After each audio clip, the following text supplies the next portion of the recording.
Welcome back to Tattoo Smart's Procreate Basics tutorial series. Thanks for joining us again.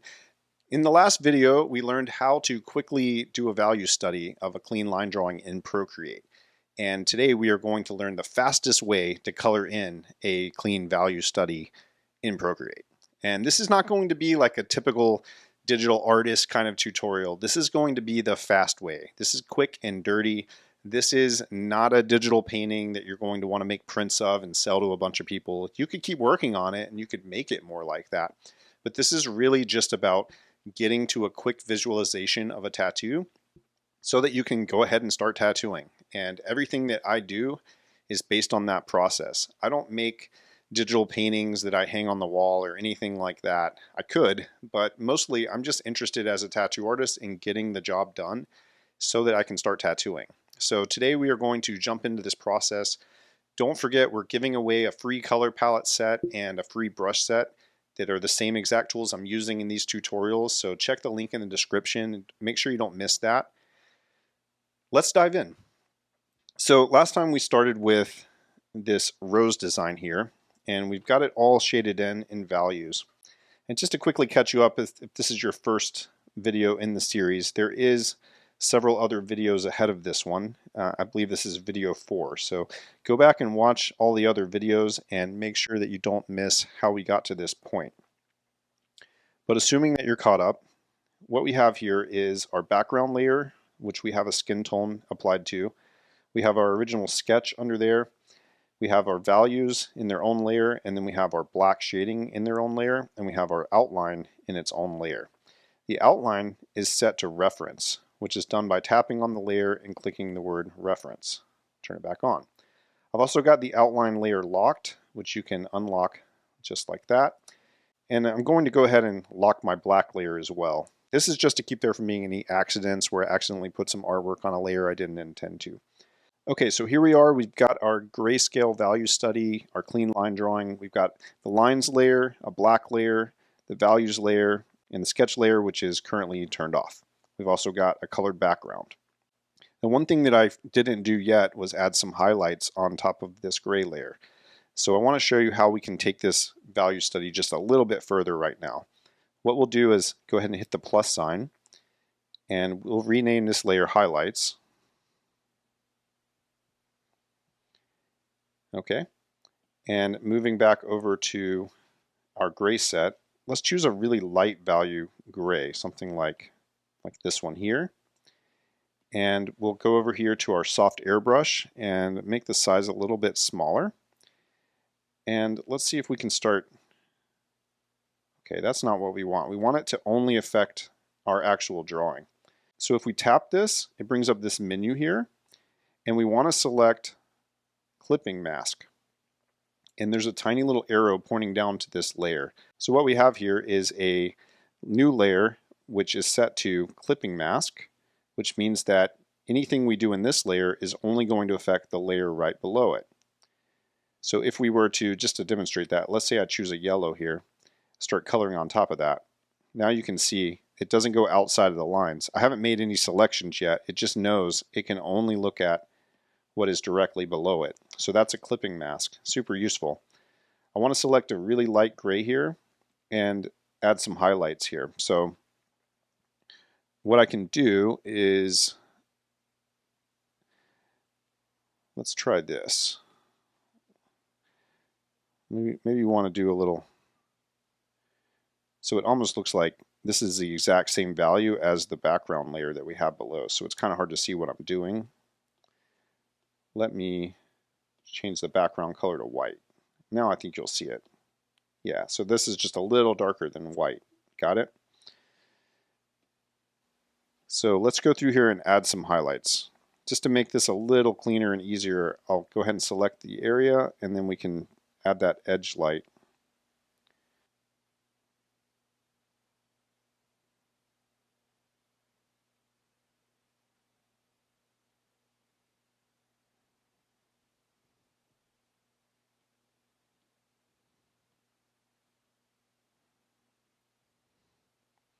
Yeah, I like that a little softer.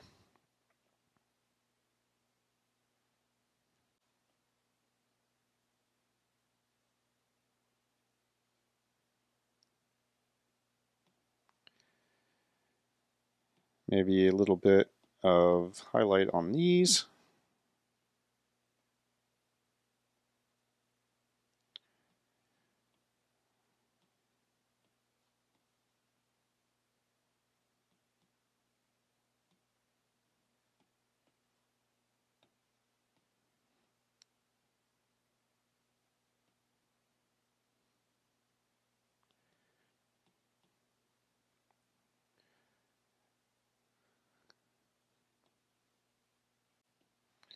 Let's try a slightly darker gray for these.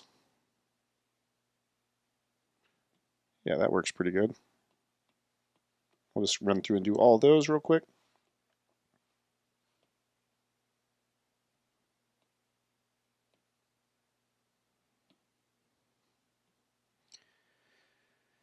Yeah, that should work. I think that's going to look good. Great, so we've got a highlights layer, we've got a values layer, got our black. Should be good to go.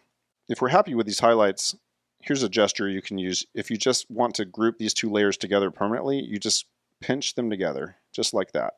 I'll show you again. Just put fingers on both and pinch together really quickly. Now our values and our highlights are all in one layer. We have our black, we have our lines, and we're good again. So we'll go ahead and lock this layer so we don't mess it up.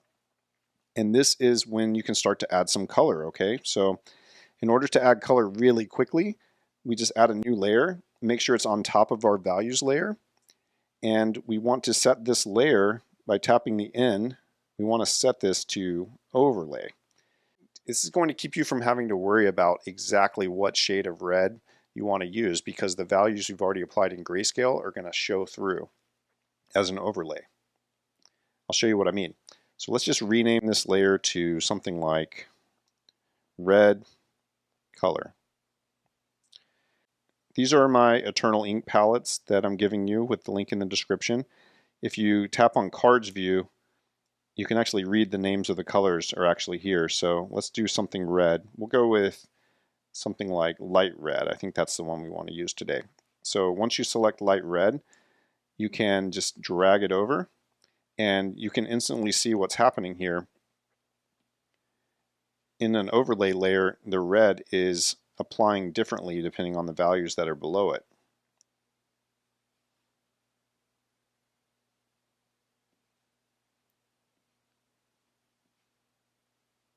Hit, tap continue filling.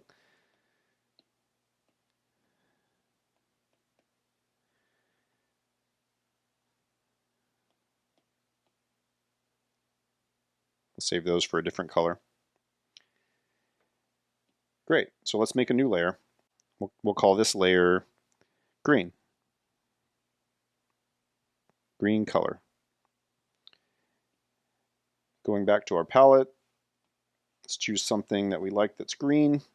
Maybe something like this one. Tap continue filling.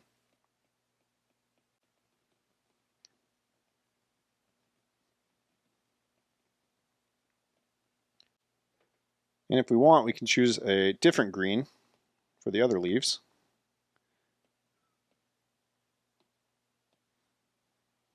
That's not really different enough. Let's try something even more different.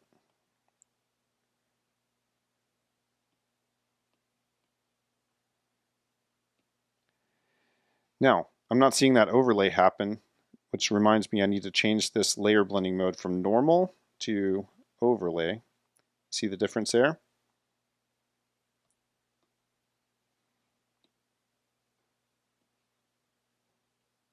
Now we can see the values. Let's go ahead and turn that background color back on. Choose a skin tone. Now with the skin tone there, you can really see the vibrance of these colors coming in. Let's add a new layer for something, maybe something kind of like a gold color.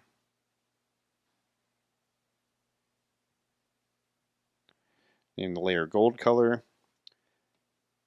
Let's choose something like that. Let's set it to overlay. There we go. Got that natural look.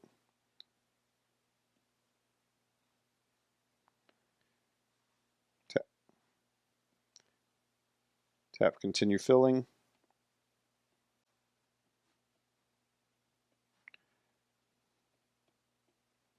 Now, let's say we don't love these colors. We can also change these around and we can try different things out. So I'll show you what I mean here. Let's say we want to try out something besides this, this red color.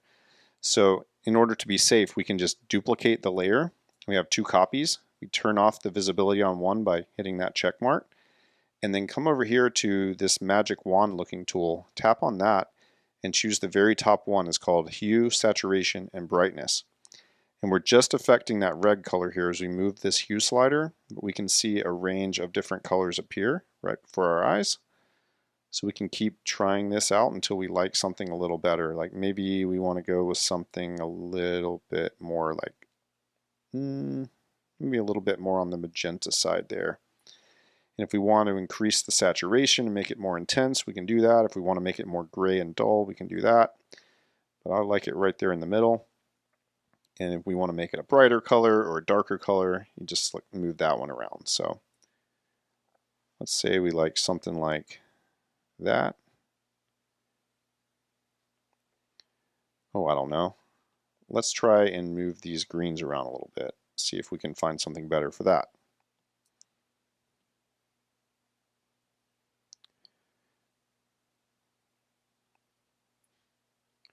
Make them a little more dull. That's kind of nice. Let's change the yellow. Duplicate.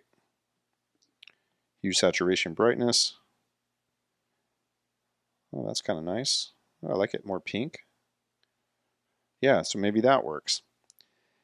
Now, other things that you can do here is you can start to adjust the actual values that you have in your value study and try different things out with that. So again, if you just duplicate, turn one off, let's unlock it. And so now this is no values. If we want to take the black away, you can see how the colors sit with no shading at all. But if you take these values and then head over here to the magic wand, you can jump into curves. And using this, you can start to change the darkness of the values relative to each other. Just play around with it and see what works. So if you want to make the midtones darker, you do this. If you want to make the highlights darker, you do that. If you want to make the highlights brighter, you do that. That's kind of good.